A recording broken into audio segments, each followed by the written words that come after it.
Hi all, welcome back to my channel. ഇന്ന് നമ്മൾ നോക്കാൻ പോകുന്നത് 1ാം ക്ലാസ്സിലെ മലയാളത്തിലെ 11ാമത്തെ പാഠമായ പോം പോം വണ്ടിയുടെ കുഞ്ഞെഴുത്ത് പ്രവർത്തന ബുക്കിലെ പ്രവർത്തനങ്ങളാണ്. പ്രവർത്തനങ്ങളിലേക്ക് പോകുന്നതിന് മുന്നേ ചാനൽ സബ്സ്ക്രൈബ് ചെയ്യാതെ ആരെങ്കിലും കാണുന്നുണ്ടെങ്കിൽ ചാനൽ ഒന്ന് സബ്സ്ക്രൈബ് ചെയ്തേക്കുക, ലൈക്ക് ചെയ്യുക, നിങ്ങളുടെ കൂട്ടുകാരിലേക്ക് ഷെയർ ചെയ്യുക, ഹൈപ്പ് ചെയ്യാനും മറക്കല്ലേ. നമുക്ക് പ്രവർത്തനങ്ങളിലേക്ക് പോകാം. പോം പോം വണ്ടി. കുട്ടിയും കുതിരവണ്ടിയും. ഒരു കുട്ടിയെ കാണാം, അവിടെ ഒരു കുതിരവണ്ടിയും കാണാം. വായിച്ചാലോ? ടപ് ടപ് ടപ് ടപ് ടപ്. കുതിരവണ്ടി വരവായി. കുതിരവണ്ടിയുടെ സൗണ്ട് ആണേ അത്. കുതിരവണ്ടി ഉണ്ടാക്കുന്ന ശബ്ദം എന്താ? ടപ് ടപ്, അങ്ങനെയല്ലേ? കുട്ടിക്ക് വണ്ടിയിൽ കയറാൻ ആഗ്രഹം തോന്നി. അവിടെ നിൽക്കുന്ന കുട്ടിക്ക് കുതിരവണ്ടിയിൽ കയറാൻ ഒരാഗ്രഹം. അങ്ങനെ ആ കുട്ടി എന്ത് ചെയ്തു? കുതിരവണ്ടിയിൽ കയറി. കുതിരക്കാരൻ അറിയാതെയാണ് കയറിയത്. ആരാ എന്റെ വണ്ടിയിൽ? ഇറങ്ങിപ്പോ വേഗം. വണ്ടിക്കാരൻ ചാട്ട വീശി. വണ്ടിക്കാരൻ ചാട്ട വീശിക്കൊണ്ട് എന്ത് പറഞ്ഞു? പെട്ടെന്ന് ഇറങ്ങി പോകാൻ പറഞ്ഞു. കുട്ടി വണ്ടിക്ക് പിന്നിലെ പടിയിൽ പതുങ്ങിയിരുന്നു. കുതിരക്കാരൻ കാണാതെ വണ്ടിക്ക് പിന്നിലെ പടിയിൽ കുട്ടി പതുങ്ങിയിരുന്നു. അപ്പോൾ എന്ത് സംഭവിച്ചു? വണ്ടിക്കാരൻ വിടുമോ? എന്റെ സ്വഭാവം മാറുമേ? വണ്ടിക്കാരൻ ഭീഷണിപ്പെടുത്തി. അയാൾ കുട്ടിയെ പിടിക്കാൻ ചെന്നു. കുട്ടി പതുങ്ങി പതുങ്ങി മറുവശത്തു കൂടി മുന്നിലെത്തി. വണ്ടിയിൽ ചാടിക്കയറി. ടപ് ടപ് ടപ് ടപ്. എന്ത് ചെയ്തു? ആ കുട്ടി പതുങ്ങി മുൻവശത്ത് ചെന്ന് എന്ത് ചെയ്തു? വണ്ടിയിൽ ചാടിക്കയറി. എന്നിട്ട് വണ്ടി ഓടിക്കാൻ തുടങ്ങി, അല്ലേ? കുട്ടി വണ്ടി ഓടിച്ചുകൊണ്ട് പോകുന്നതും കുതിരക്കാരൻ പിറകെ ഓടുന്നതും നമുക്ക് കാണാം. കാണുന്നുണ്ടോ നിങ്ങൾ? കുട്ടി വണ്ടി ഓടിച്ചു. അയ്യോ എന്റെ വണ്ടി. വണ്ടിക്കാരൻ പുറകെ ഓടി. കുട്ടി വണ്ടി നിർത്താതെ ഓടിച്ചു. വണ്ടിക്കാരൻ പുറകെ ഓടുകയാണല്ലേ.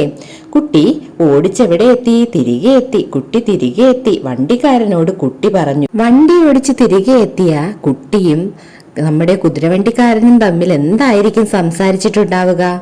നമുക്ക് എഴുതിയാലോ? കുട്ടി ഹ ഹ ഹ, എന്നോട് കളിച്ചാൽ ഇങ്ങനെയിരിക്കും. അപ്പോൾ വണ്ടിക്കാരൻ എന്തു പറഞ്ഞു കാണും? ഇനി എന്റെ വണ്ടിയിൽ തൊട്ടു പോകരുതെന്ന് പറഞ്ഞ് ദേഷ്യപ്പെട്ട് കാണും.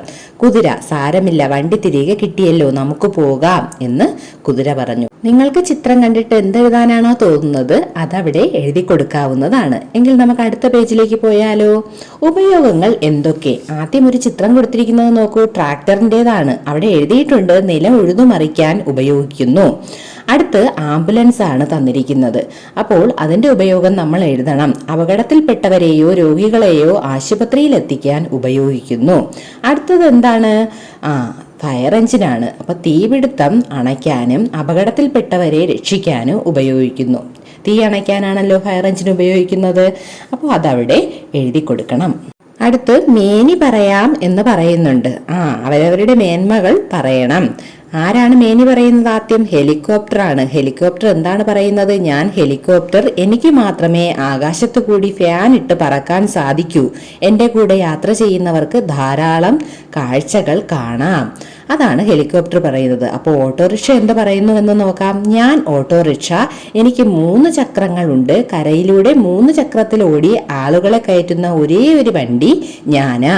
അപ്പോൾ നിങ്ങൾക്ക് ഇഷ്ടമുള്ള രീതിയിൽ മാറ്റി എഴുതാവുന്നതാണ്. ഇനി നോക്കിയേ, നമുക്ക് കുറച്ച് വാഹനങ്ങളും അവയുടെ ഉപയോഗവും എഴുതാം. ട്രാക്ടർ നിലം ഉഴുതുമറിക്കാൻ, ആംബുലൻസ് രോഗികളെ കൊണ്ടുപോകാൻ, ഫയർ എഞ്ചിൻ തീ അണയ്ക്കാൻ, ലോറി മരങ്ങളും സാധനങ്ങളും കൊണ്ടുപോകാൻ, ബസ് സാധാരണക്കാർക്ക് യാത്ര ചെയ്യാൻ, JCB മണ്ണ് മാറ്റുവാനും മറ്റു പണികൾക്കും, റോഡ് റോളർ റോഡ് പണിക്ക്. ഇതെല്ലാം നിങ്ങളൊന്ന് പഠിച്ചു വെച്ചേക്കണം.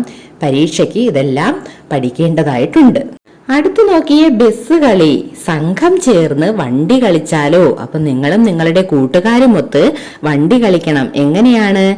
നിങ്ങളുടെ കൂട്ടുകാരിൽ ഒരാൾ ഡ്രൈവറാവും, മറ്റൊരാൾ കണ്ടക്ടറും, ബാക്കിയുള്ളവർ യാത്രക്കാർ. ഇടയ്ക്ക് ആള് കയറുകയും ഇറങ്ങുകയും വേണം. കയറുന്നവരിൽ ഒരു വൃദ്ധൻ, കൈക്കുഞ്ഞുമായി ഒരു അമ്മ, അന്ധനായ ഒരാൾ എന്നിവരുമുണ്ടേ. ഇതുപോലെ നിങ്ങൾ ഓരോരോ കഥാപാത്രമായി മാറി വണ്ടി കളിക്കണം. അടുത്ത പ്രവർത്തനം നോക്കാം. വണ്ടി നിർമ്മിക്കാം. നിറമുള്ള കടലാസ് മുറിച്ചൊട്ടിച്ച് വണ്ടികൾ ഉണ്ടാക്കാം. ഉണ്ടാക്കിയ വണ്ടിയുടെ പേരും എഴുതണേ. അപ്പോൾ നിങ്ങൾ എന്ത് ചെയ്യണം? നിറമുള്ള കടലാസ് മുറിച്ച് വെട്ടി ഒട്ടിച്ച് വണ്ടി ഉണ്ടാക്കി വണ്ടിയുടെ പേര്, നിങ്ങൾ ഉണ്ടാക്കുന്ന വണ്ടി ഏതാണോ അതിന്റെ പേരും എഴുതണം. ഞാനിവിടെ കൊടുത്തിരിക്കുന്നത് ബസ്സിന്റെ ചിത്രവും ബസ് എന്ന് എഴുതിയിട്ടുമുണ്ട്. അപ്പോൾ പോം പോം വണ്ടി എന്നുള്ള ഈ പാഠത്തിന്റെ എല്ലാ പ്രവർത്തനങ്ങളും നമ്മൾ ചെയ്തു കഴിഞ്ഞു. അടുത്ത ക്ലാസ്സിൽ അടുത്ത പാഠവുമായി കാണാം. അപ്പോൾ നിങ്ങൾ നന്നായിട്ട് പഠിക്കുക. ഒപ്പം ചാനൽ സബ്സ്ക്രൈബ് ചെയ്യാതെ ആരെങ്കിലും കാണുന്നുണ്ടെങ്കിൽ സബ്സ്ക്രൈബ് ചെയ്യുക. 1ാം ക്ലാസ്സിലെ മലയാളം, ഇംഗ്ലീഷ്, മാത്സ് ക്ലാസ്സുകൾക്കായി നിങ്ങൾക്ക് ഞങ്ങളുടെ ചാനൽ വിസിറ്റ് ചെയ്ത് ക്ലാസ്സുകൾ കാണാവുന്നതാണ്. അടുത്ത ക്ലാസ്സിൽ കാണാം. Thanks for watching.